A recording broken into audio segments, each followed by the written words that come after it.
వచ్చేసింది ఆది శ్రావణం షాపింగ్ అంతటికి అతిపెద్ద కేజీ సేల్ తో పాటు up to 61% of 1+1 offers, combo offers ఇంకా మరెన్నో. CMR shopping mall. విద్యాబుద్ధులు నేర్పించి పిల్లల భవిష్యత్తును తీర్చిదిద్దుతాయనుకున్న సర్కార్ బడులు నేడు విద్యార్థుల పాలిట మృత్యు కూపాలుగా మారుతున్నాయి. ప్రభుత్వ నిర్లక్ష్యం, అధికారుల పర్యవేక్షణ లోపంతో పసి ప్రాణాలు గాల్లో కలిసిపోతున్నాయి. జగిత్యాల జిల్లాలోని గురుకులాలు, వసతి గృహాల్లో వరుసగా జరుగుతున్న విషాదాలు రాష్ట్ర వ్యాప్తంగా కలకలం రేపుతున్నాయి.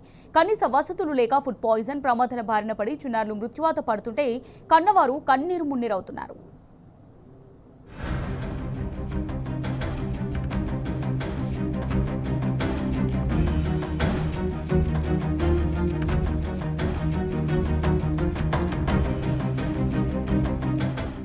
ప్రభుత్వ పాఠశాలకు వెళ్లిన పిల్లలు ప్రాణాలతో తిరిగి వస్తారో లేదో తెలియని భయంకర పరిస్థితి జగిత్యాల జిల్లాలో దాపురించింది. తాజాగా మల్యాల వడ్డెర కాలనీలో ప్రభుత్వ పర్యవేక్షణలో ఉంటూ విద్యాభ్యాసం చేస్తున్న ఇద్దరు చిన్నారులు మల్యాల మండలం కొత్తకుంట చెరువులో మునిగి మృతి చెందడం సంచలనం సృష్టించింది. మూత్ర విసర్జన కోసమని మధ్యాహ్నం పాఠశాల నుంచి బయటకు వెళ్లిన విద్యార్థులు సుశాంత్, విష్ణు చనిపోవడం అందరినీ కలిచివేసింది. ప్రభుత్వ నిర్లక్ష్యానికి, అధికారుల పర్యవేక్షణ లేమికి ఈ ఘటన నిదర్శనమంటూ ప్రజలు బగ్గమన్నారు.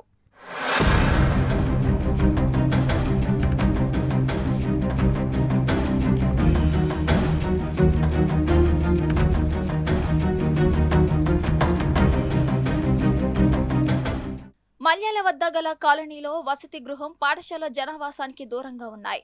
కాంగ్రెస్ పాలకుల నిర్లక్ష్యంతో వీటిలో సమస్యలు తాండవం చేస్తున్నాయి. జనావాసాలకు దూరంగా విసిరేసినట్టుగా పాఠశాలను, వసతి గృహాన్ని అటవీ ప్రాంతంలో ఏర్పాటు చేశారు. బడి ఆవరణలో మూత్రశాలలు లేవు. కనీసం స్కూల్కు ప్రహరీ గోడ కూడా నిర్మించలేదు. సమీపంలోని ప్రమాదకరమైన బావులు, చెరువులు ఉన్నాయి. అయితే పిల్లలు చదివే ఆయా చోట్ల అధికారులు తగిన జాగ్రత్తలు తీసుకున్న పాపాన పోలేదు. ఆయా సమస్యలపై విద్యార్థుల తల్లిదండ్రులు, కుటుంబ సభ్యులు ప్రభుత్వాన్ని నిలదీస్తున్నారు. ఇన్ని నెగిటివ్ అంశాలు ఉన్న చోట విద్యా సంస్థలను నిర్వహించడం సరికాదనే అభిప్రాయాలు వ్యక్తమవుతున్నాయి. వేరే చోటికి తరలించడం శ్రేయస్కరమని చెబుతున్నారు.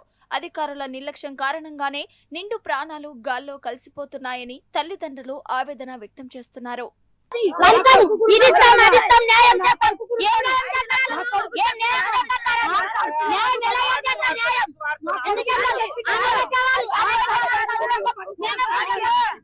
ప్రమాదాలే కాదు, గురుకులాల్లో వడ్డిస్తున్న నాసిరకం కూడు కూడా పిల్లల ప్రాణాలను హరిస్తుంది.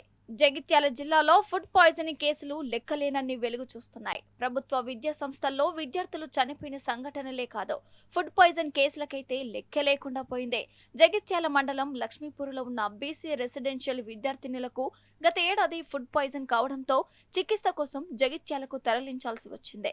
అలాగే ధర్మపురిలోని రెసిడెన్షియల్ స్కూల్ కు చెందిన విద్యార్థులు సైతం కలుషిత ఆహారం తిని ఆసుపత్రి పాలయ్యారు.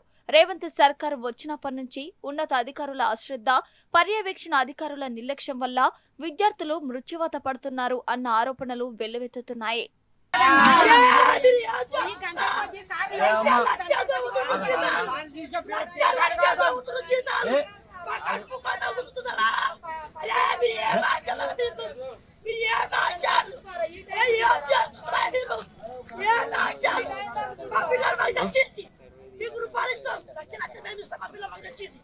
పెద్దపూరు గురుకులంలో ఇద్దరు మృతి చెందడం, పలువురు విద్యార్థుల పరిస్థితి సీరియస్ కావడం అప్పట్లో రాష్ట్ర వ్యాప్తంగా కలకలం రేపింది.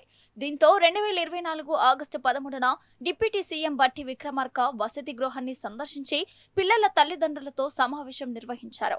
భవిష్యత్తులో ఇలాంటి సంఘటనలు జరగకుండా చర్యలు తీసుకుంటామని హామీ ఇచ్చారు. రాష్ట్రంలోని ప్రతి విద్యాలయం, వసతి గృహం ఆవరణలో పిచ్చి మొక్కల తొలగింపు, ప్రహరీ నిర్మిస్తామని చెప్పారు. అలాగే ప్రతి విద్యార్థికి హెల్త్ కార్డు ఇస్తామని, పక్షం లేదా నెలకు ఒక్కసారి గురుకులంలో ప్రభుత్వ వైద్యులు మెడికల్ క్యాంపులు ఏర్పాటు చేస్తారని అన్నారు. కలెక్టర్, అదనపు కలెక్టర్, ఆర్డీఓ, జిల్లా వైద్య ఆరోగ్య శాఖ అధికారి, ఇతర అధికారులు తమ పరిధిలో ఉన్న ఏదో ఒక వసతి గృహం లేదా గురుకులానికి వెళ్లి రాత్రిపూట బస చేయాలని సూచించారు. ప్రభుత్వం ఈ మేరకు ఉత్తర్వులు సైతం జారీ చేసింది. కానీ అమల్లో కాంగ్రెస్ సర్కార్కు చిత్తశుద్ధి కరువైంది. పిల్లల తల్లిదండ్రులకు శోకాన్ని మిగుల్స్తున్న రేవంత్ సర్కార్ పనితీరుపై తీవ్ర ఆగ్రహం వ్యక్తమవుతోంది.